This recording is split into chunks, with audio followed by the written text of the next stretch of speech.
Welcome to section 5, exploitation. Now let's look at what we're going to be learning in this section. Alright, so we'll start off by mastering the Metasploit console. So this is a very important step because it is essentially the basis of all exploitation in this section. So it's very important that we look at how to learn, or we'll actually learn the Metasploit console. So we'll be looking at all the syntax and we'll be performing some basic exploitation on Metasploitable. Alright, in the second video we'll be moving on to you exploring Armitage, which is the graphical user interface for Metasploit, which is also vitally important and acts as a fantastic replacement for Metasploit console or an alternative. Okay, we'll then move on to something really practical, which is MySQL database exploitation, where I'll be showing you how to exploit the MySQL database that is running on a Metasploitable 2 using a brute force attack. Alright, we'll be then moving to client-side attacks using Beef or the Beef framework, where I'll be showing you how to hook a browser, how to hook your target browser, and then finally how to run exploits on the browser that can give you access to your client. Okay, we'll be then moving on to client-side attacks with the social engineering toolkit, where I'll be showing you how to use the credential harvesting method to get credentials from your target. Alright, so that is what we're going to be looking at in this section, and we're going to be using the Metasploit console, or rather more the Metasploit framework. Alright, so in this video we're going to be looking at the Metasploit console and going through everything about Metasploit so you have a good understanding and you can move forward with Metasploit. Now, the requirement for this section is that you need Metasploitable installed and running. Now, this is going to act as our vulnerable operating system or our target. Now, the reason we're using Metasploitable, obviously because it was created by the Metasploit team to be actually vulnerable. They designed it to be vulnerable for people to practice their skills, which is the perfect scenario here where you can practice these skills on. So in this section, we're going to be exploiting. Alright, that is the primary focus of this section. In the previous sections, we were performing information gathering and vulnerability analysis. So we are getting information about the target. We were getting information like the ports that are open, the services running on those ports. We were looking at the vulnerabilities that currently exist and how one can exploit them. Now it's time to get to the actual exploitation. So what is Metasploit? Well, Metasploit is a fantastic framework that can identify systems, ports and services. Alright, it can then check for the vulnerabilities on these systems or services, and finally it lets you exploit these services. Alright, so Metasploit is pre-installed with Kali Linux and it comes in different versions. So you have your Metasploit console, which is the MSFconsole. You then have Armitage, which is the graphical user interface Metasploit, which we'll be looking at in the next video, which is awesome as well. Now, looking at Metasploit, as I said, we're going to be using the MSFconsole. There is a lot of terminology that you have to understand to get a good grasp of Metasploit. In this case, we're going to get started, directly. So what we're going to do is I'm going to show you how to launch Metasploit at the MSFconsole first. Alright, so we'll just open up your terminal, and as I said, it should be pre-installed, and what we're going to do is we're just going to expand this now because there's going to be a lot of information that we need to display. So to launch the Metasploit console, what we need to do is just type in MSFconsole. Alright, so MSFconsole, simple as that, and just hit enter. Now if this is your first time, it's going to take a while to start the framework, but don't worry, it started and it's only going to be that long for the first time. As you can see, it's going to give you a message here, starting the Metasploit framework console. Alright, fantastic. So just give that a few seconds so that it starts up, and once it starts up, we can get to understanding the terminology that is involved with Metasploit. Alright, so just give this a few seconds and voila, here is Metasploit. Now, as you can see, Metasploit has a tendency of displaying some really funny images here that is pretty cool because it acts as a welcoming message, even to beginners. That is at least what I like to think about it. Now, I know one of the first questions I'm going to be asked is how do I change the welcome message? Because if you reload Metasploit every time, you're going to see something interesting that they do post some funny messages here. So a quick tip, if you want to change this, all you have to do is just hit banner. Alright, so as you can see, the Metasploit console gives you the new prompt here, so MSF. So now we are exclusively working with Metasploit now, more specifically the Metasploit console. So I'm just going to type in banner, and as you can see, it's loaded up as the Metasploit console again, and now it's using a different image here, obviously, and there's some funny text written. So as you can see, to boldly go where no shell has gone before. That is a very good reference there. I'm sure you know it. So one of the most important commands that you can use with Metasploit is the clear command. So the clear command allows you to get rid of all the information that you don't need anymore. So if I hit clear, voila, we have a clean interface to start working with. So what I'm going to do is I'm just going to add the banner again because I just want to use it to show you some information here. Let me just load it again because that image is way too big. All right, fantastic. Now, as you can see, the Metasploit console has started up fresh, and what it's going to give you here is information. So it's going to give you the little image and some funny text. And if we look closely, it's going to display the version of Metasploit that you're running. It's going to give you some information here on exploits, auxiliary, and post. You have your payloads. Now, let me explain what exploits are. All right. Exploits essentially give you or take advantage of vulnerabilities that exist on a system. So they allow you to take advantage of vulnerabilities. They are means of exploiting a system, really, or simply put. When it comes down to payloads, or a payload is essentially code that is remotely executed on your target, and then obviously from that you can gain remote access, and you can control the system remotely. So that is what a payload is, simply put. So that was the most important terminology that you need to get a grip on. All right, so Metasploit is sorted in terms of modules that you can use. Now modules contain different vulnerabilities that you can use and exploit for and against your system. Now, as I said, there are going to be some very, very important commands that you need to get a grasp of with the Metasploit console. So I'm just going to clear this up and we can have a fresh terminal here. So one of the most important commands, as we have looked at, is clear. We've looked at the banner, which allows you to change the image. Not very important, but it's also very, very good. Okay. Now the most important one is the help command. All right. The help command allows you or displays the help menu for Metasploit, more specifically the Metasploit console. So this is a great starting point if you're looking to experiment with Metasploit, which I highly recommend that you do. It's always good to learn the tool yourself and get an understanding that you would enjoy. All right.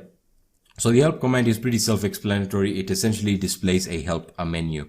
All right. So I'm going to clear this, and the clear command is inclusive with Linux as well. It just clears up the terminal. So I'm going to hit clear again. And let's look at the other commands. All right. So the other command is the use. All right. The use command essentially allows you to configure. It allows you to begin configuring the module that you have chosen. We'll be looking at this when we'll be getting into exploitation. We're going to be performing some basic exploitation in this video on Metasploitable 2. But for now, the use command essentially allows you to get started with configuring the module that you have chosen. Now let's look at the other command, the set command. All right, the set command allows you to set the various options for a given module. So different modules have different options depending on your, for example, selecting the ports, selecting your hosts, etc., etc. As I said, don't worry, we'll get into all of this and it will all come together.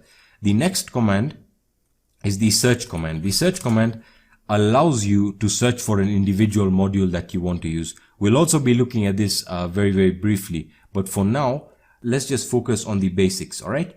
The other command is the run command. The run command allows you to launch a non-exploit module. So for example, a scanner module. A scanner module essentially works exactly as you would think it works. It essentially works like a network scanner, like Nmap. So it allows you to perform basic information gathering. Okay.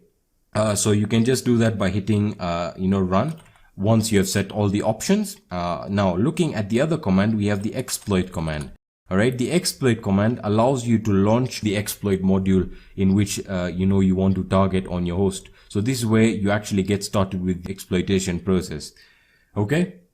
So those are all the commands that you need to look for. One of the most important ones as well that I forgot to mention is the back command. The back command allows you to go back a step. And finally, we have the exit command that allows you to exit the Metasploit framework or the Metasploit console.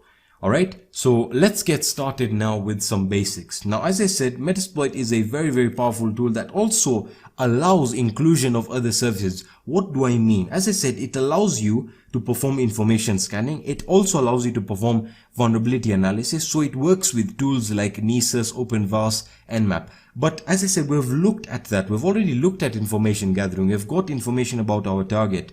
We've got information about what ports are open, what services are running. Now it's time to exploit them. But before we get started, as I said, you can perform you can perform Nmap scans with Metasploit. So let's actually do that right now.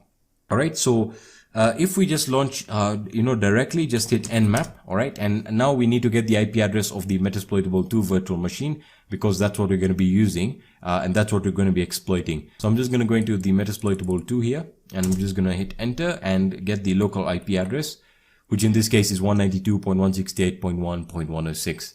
Excellent. Fantastic. Now let's go back into Kali Linux, and we're in Kali Linux now. So we're just going to select the IP address here, 192.168.1.106, and let's see what ports are open. So we're performing information gathering, and voila, as you can see, it's already got the information about the open ports and what service is running. Now we need to get these service versions, because we're going to exploit a port now. Alright, that is what we're going to do in this video. So what we're going to do is, I'm just going to clear this up. And now we want to perform some information gathering with ZenMap, alright? The reason I'm using ZenMap is because it displays information in a very, very user-friendly way. Essentially, ZenMap is the graphical user interface equivalent of Nmap, alright? So it gives you a very, very good graphical representation of Nmap. So by default, I'm just going to hit in the target box here, I'm just going to select the target. So 192.168.1.106. As for the profile, I'm going to leave that at intense scan. And the commands, as you can see here, for an intense scan are as follows. You have your nmap, your A and your V, and then followed by your target. And once you're ready, just hit scan. So we're actually going to be finding the service versions running on these ports, and we're going to be exploiting them because, as I said, Metasploitable 2 is designed to be vulnerable, and one or more of these ports is going to be vulnerable to an attack, and we're going to be exploiting it. So we're going to let the scan complete, and I'll get back to you when the scan completes and we can move to the next stage, which is exploitation. Alright, so the ZenMap scan, or more specifically the Nmap scan, is complete on our target, and let's look at the ports and the hosts it was able to bring up. So you can just go to the ports and hosts tab here, and if we click on that, as you can see now, it's going to display the port, the protocol, the state of the port, the service, and the version that is running. Alright, so as you can see, there are different versions running on these ports of different softwares, and now this is where you can get the vulnerabilities in. So you might be asking, well, how do we actually get the vulnerabilities here? Now, as I said, we performed vulnerability analysis with tools like Nessus, and we performed it with Nessus and OpenVS. Now, more specifically, I'm going to be showing you a few tips and tricks here that you can use. So by default, as you can see, we have a default service on the FTP port running called VSFTPD 2.3.4. Alright, so let's see if this is vulnerable. You can do this really, really easily by going into your browser. Alright, and you can just search for the service name. Alright, so let me just check what the service name again is, the VSFTPD. I believe this is a very vulnerable software, especially if the version is running. VSFTPD, alright, 2.3.4. And as you can see, there's already searches. You can search for the exploit, the vulnerability. So we're going to search for the 2.3.4 exploit. Alright, so this is a simple search engine search. You can also you can also run this on Google. I'm going to be doing this on DuckDuckGo. So let's just see what we get. So I'm just going to hit search. And by default, as you can see, we have the VSFTPD backdoor command execution by Rapid7. Now, Rapid7 is the company that created Metasploit. And as you can see, this is going to be a Metasploit module that you can use. So let's look at the information about this exploit. So this module exploit a malicious backdoor that was added to the VSFTPD download archive.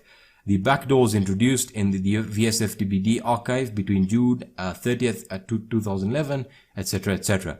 Alright, so this is a backdoor exploit that allows you to gain backdoor access, into the system, in this case, the Metasploitable 2. So, it's given you the module name that you can use with Metasploit. So let's copy that. Alright, and we can get started direct with the MSFconsole with exploitation. So just copy this, and we want to go back into our terminal. And now, as I said, what is the command that we use to actually select a module that we wanted to use? It is the use command.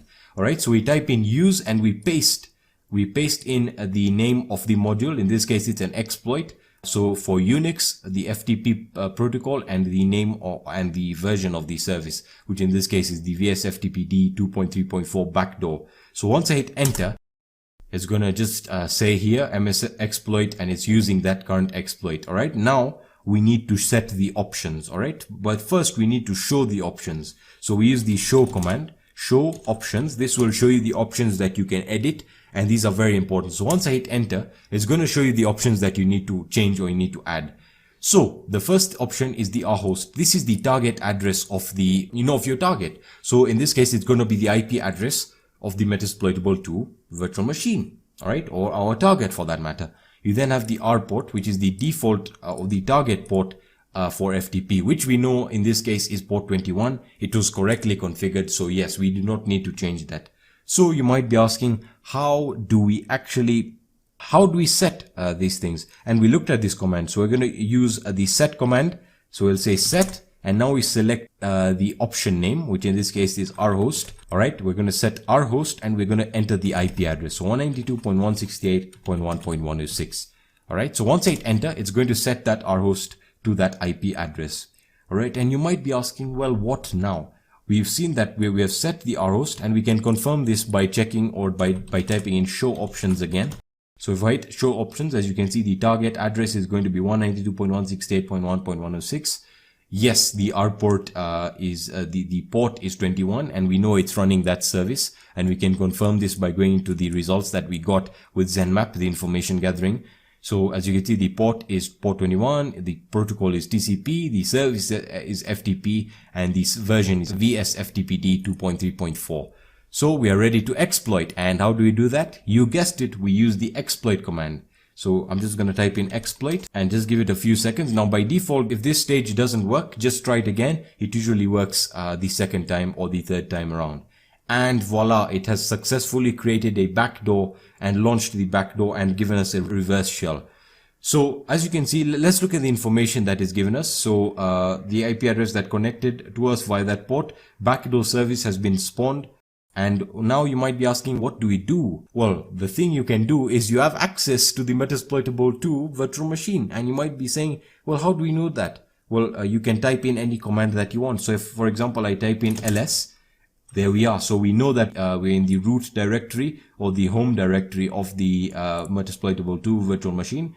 But we can confirm this by going into the, we can type in the uname a command. And as you can see, Linux Metasploitable 2, and we are in the Metasploit's, operating system. We've exploited it, and you can imagine the damage we can do now. So that was some basic exploitation, And now you have access to the entire operating system remotely with the backdoor. So that was how to exploit a service that is running on a port using Metasploit. Now, as I said, this is where everything comes together. We've done the information gathering.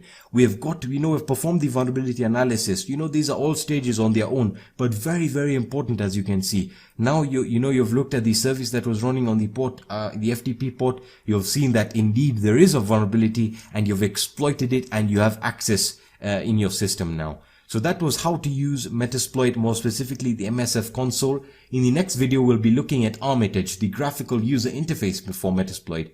So I hope you're excited, and I'm going to be seeing you in the next video. Exploring Armitage.